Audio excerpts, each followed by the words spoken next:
Hello everyone, welcome back to my channel. आज हम class 10 के स्पर्श बुक से पतझड़ में टूटी पत्तियां का पहला वाला भाग है जो गिन्नी का सोना पढ़ेंगे। आइए स्टार्ट करते हैं। ऐसा माना जाता है कि थोड़े में बहुत कुछ कह देना कविता का गुण है। ऐसा माना जाता है कि जो पोएम होता है वो थोड़ा ही लिखा रहता है, लेकिन उसके जो मीनिंग होते हैं वो बहुत ज़्यादा डीप होता है। जब कभी ये गुण किसी गद्य रचना में भी दिखाई देता है तब उसे पढ़ने वाले को ये मुहावरा याद नहीं रखना पड़ता कि सार सार को गही रहे थोथा दे उड़ाए। लेकिन यही हमें जब गद्य रचना, गद्य यानी कि प्रोज, यही अगर ये हम लोगों को प्रोज में मिलने लग जाए तो ऐसा जो पढ़ते हैं, जो रीडर होते हैं, जो पाठक होते हैं, उन्हें ये मुहावरा याद रखना नहीं पड़ता। कौन सा मुहावरा? कि सार सार को गही रहे थोथा दे उड़ाए। अब ये जो लाइन है उसका मीनिंग क्या होता है? तो इस संसार में ऐसे सज्जनों की ज़रूरत है, जैसे जैसे अनाज साफ करने वाला जो सूप होता है ना, तो वो क्या होता है, जो सार्थक होता है, जो अच्छा चीज़ होता है उसको वो बचा लेता है, जो वो सूप होता है, और जो निरर्थक चीज़ होता है उसको वो उड़ा लेता है। तो क्या उड़ा देता है। तो वही होता है, जो इंसान सज्जन व्यक्ति होते हैं वो जो अच्छे चीज़ होते हैं वो अपने आप में ग्रहण करते हैं, जो बुराई चीज़ होती है, जो बुरी चीज़ होती है उसको अपनी ज़िंदगी से निकाल देते हैं। सरल लिखना, थोड़े शब्दों में लिखना ज़्यादा कठिन काम है, फिर भी ये काम होता रहा है। सुक्ति कथाएं यानी कि जो बढ़िया बातें होते हैं, आगम कथाएं होते हैं, जैसे कि आगम मतलब नेटिव स्टोरीज, जिसमें जन्म की कथाएं, जातक कथाएं, जन्म की कथाएं, ये सब जो भी स्टोरीज होती है ना, पंचतंत्र की कहानियाँ यानी बच्चों की कहानियाँ, ये सब जो कहानी होता है, एक्टिव स्टोरीज होता है, वो सब में जो भी लेखन है ये सब चीज़ का प्रमाण हम लोगों को मिल जाता है। यही काम कोंकणी में रविंद्र केलेकर ने किया है। तो ये काम ये जो चैप्टर के जो राइटर है ना, उनका नाम क्या है? रविंद्र केलेकर जी है। तो इन्होंने क्या किया है? थोड़े ही शब्दों में बहुत कुछ कहा है। यानी कि जो प्रोज सेक्शन होता है उसमें जो थोड़ा सा में ये बहुत शॉर्ट लिखा गया है, लेकिन इसमें बहुत डीप मीनिंग की बातें लिखी गई है। ठीक है, रविंद्र केलेकर जी के द्वारा। तो प्रस्तुत पाठ के प्रसंग पढ़ने वालों से थोड़ा कहा बहुत समझने की मांग करते हैं। कि कहा थोड़ा गया है, आप समझिए ज़्यादा। ये प्रसंग महज पढ़ने गुनने की नहीं, एक जागरूक और सक्रिय नागरिक बनने की प्रेरणा भी देते हैं, है ना। तो सक्रिय यानी कि होता है एक्टिव। ओके, एक्टिव नागरिक बनने की प्रेरणा भी देते हैं।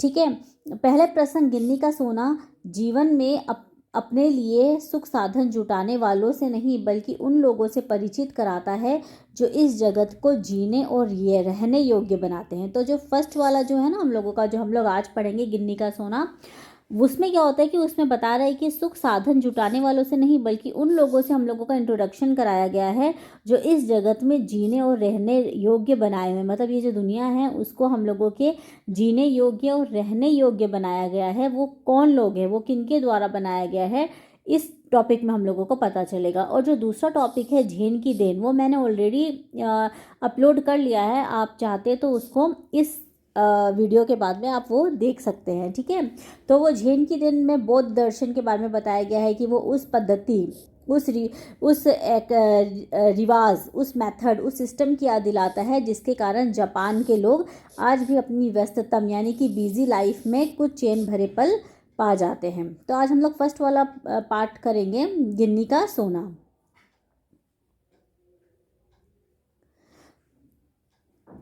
शुद्ध सोना अलग है और गिन्नी का सोना अलग। शुद्ध सोना जो होता है ना, मतलब प्योर गोल्ड यानी कि 24 कैरेट। तो 24 कैरेट गोल्ड अलग होता है और गिन्नी का सोना अलग होता है। गिन्नी का सोना मतलब समझ लीजिए 24 कैरेट। ओके, सो गिन्नी के सोने में थोड़ा सा तांबा मिलाया हुआ होता है। तो तांबा मतलब क्या होता है? कॉपर। ठीक है, तो गिन्नी के सोने में क्या मिलाया हुआ होता है? कॉपर। इसलिए वह ज़्यादा चमकता है, उसका शाइन भी बहुत ज़्यादा होता है और शुद्ध सोने से मजबूत होता है क्योंकि थोड़ा सा कॉपर मिलाया हुआ होता है। वरना शुद्ध सोना ना बहुत ज़्यादा मतलब सॉफ्ट होता है। औरतें अक्सर इसी सोने के गहने बनवा लेती है। तो औरतें किसके गहने बनवाती है? वो बनाती है गिन्नी के सोने के यानी 24 कैरेट के, क्योंकि वो बहुत ज़्यादा मजबूत होता है। किससे मजबूत होता है? शुद्ध सोने से भी ज़्यादा मजबूत होता है। ठीक है, फिर भी होता तो वह है गिन्नी का सोना, लेकिन वो अब कुछ मिलावट है तो गिन्नी का सोना हुआ ना, क्योंकि उसमें कॉपर मिला हुआ है। शुद्ध आदर्श भी शुद्ध सोने के जैसे ही होते हैं। चंद लोग उनमें व्यवहारिकता का थोड़ा सा तांबा मिला देते हैं और चलाकर दिखाते हैं। तो जो शुद्ध आदर्श होते हैं ना, मतलब शुद्ध आदर्श मतलब होता है शुद्ध आइडियलिज्म, सिद्धांत, जो शुद्ध सिद्धांत होते हैं वो प्योर गोल्ड के तरह होते हैं, लेकिन उसमें फ्यू पीपल लोग क्या करते हैं, व्यवहारिकता का थोड़ा सा तांबा मिला लेते हैं।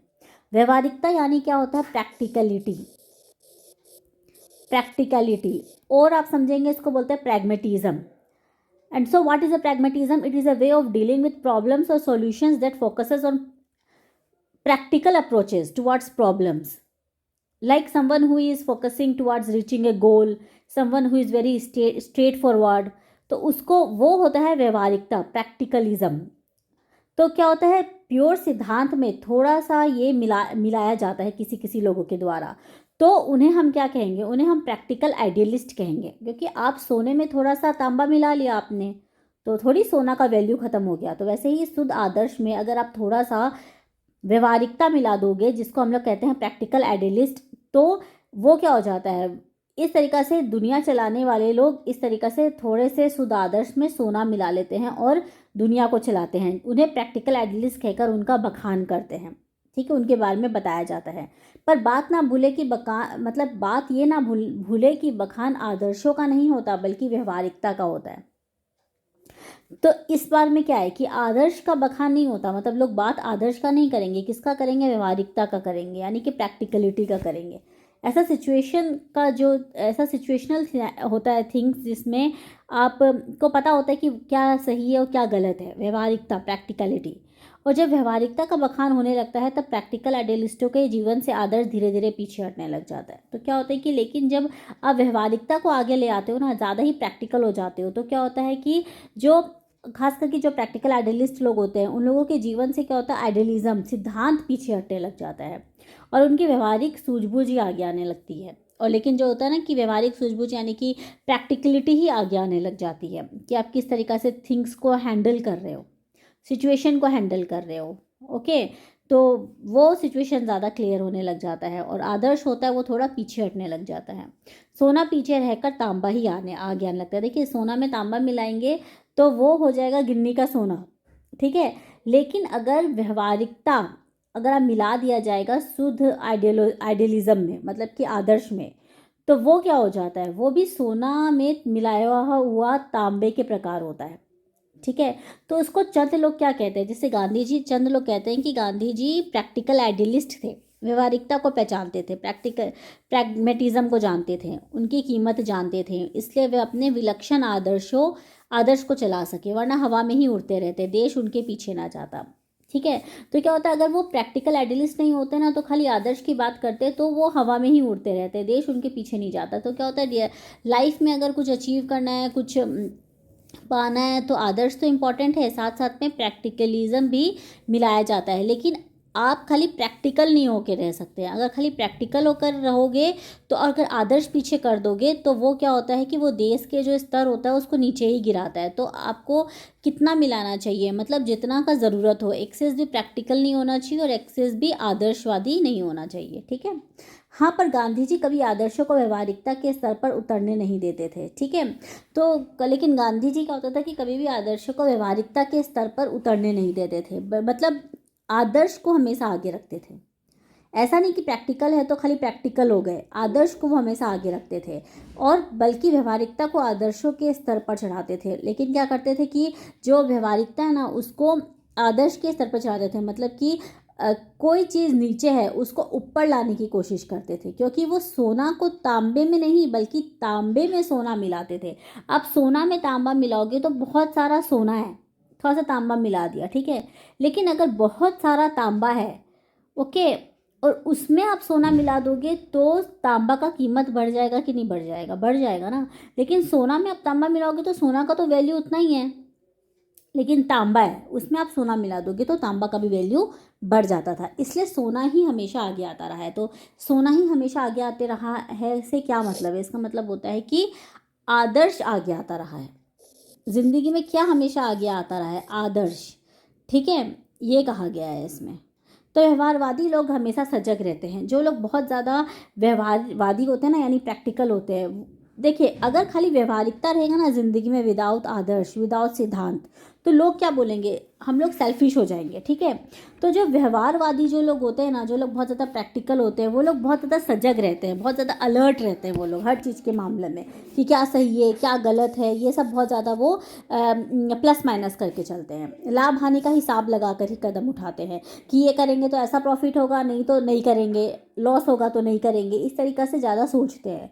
वे जीवन में सफल तो होते हैं, तो ऐसे लोग ही सक्सेसफुल ज़्यादा होते हैं, है ना।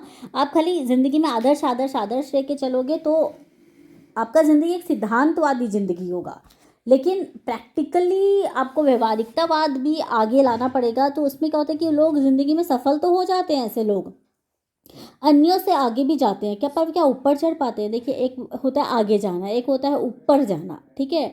ज़िंदगी में आप कितने आगे चल जाओगे, लेकिन ऊपर बढ़ना बहुत ज़रूरी है। मतलब आपका सेल्फ जो प्रोग्रेस होता है वो ज़्यादा ज़रूरी होता है। खुद ऊपर चढ़े और अपने साथ दूसरों को भी ऊपर लेके चलिए, ये महत्व की बात है। मतलब आप खुद भी आगे बढ़िए और दूसरों को भी अपने साथ में आगे बढ़ाइए, ये ज़्यादा इम्पोर्टेंट महत्वपूर्ण बात होती है। ये काम तो हमेशा आदर्शवादी लोगों ने किया है। तो ये काम कौन करते हैं, क्या व्यवहारवादी करते हैं? नहीं। कौन करते हैं? ये काम करते हैं आदर्शवादी लोग। क्या कि वो खुद भी आगे बढ़ते हैं और लोगों को भी आगे बढ़ाते हैं। कौन लोग? आदर्शवादी लोग। समाज के पास अगर शाश्वत मूल्यों जैसा कुछ है, अगर प्योर समथिंग कुछ है जो हमेशा रहेगा, शाश्वत मतलब हमेशा रहने वाला, वैल्यूज़, प्योर वैल्यूज़ जैसा कुछ है, तो वो किसने दिया है? वो आदर्शवादी लोगों का ही दिया हुआ है, ठीक है। वो प्योर जो सिद्धांत वाले लोग हैं ना, उन्हीं का दिया हुआ है। क्योंकि जो व्यवहारवादी लोग होते हैं ना, वो तो समाज को हमेशा गिराते ही हैं। तो व्यवहारवादी लोग क्या होते हैं, जो बहुत ज़्यादा प्रैक्टिकल होते हैं, वो समाज को गिराते ही हैं। और जो सिद्धांतवादी होते हैं, वो हमेशा समाज को ऊपर लेके जाते हैं। कहने का तात्पर्य यह है कि जो लोग शुद्ध आदर्श में थोड़ी सी व्यवहारिकता मिलाकर काम चलाते हैं, उन्हें प्रैक्टिकल आइडियलिस्ट कहते हैं। इनका समाज पर गलत असर पड़ता है और ये लोग अपनी लाभ हानि के बारे में सोचते हैं। ऐसे में समाज का स्तर क्या होता है, गिर जाता है। ठीक है। आई होप आपको पसंद आया होगा। पसंद आया तो लाइक करिए, चैनल में नए तो सब्सक्राइब करिए। Thank you so much for watching.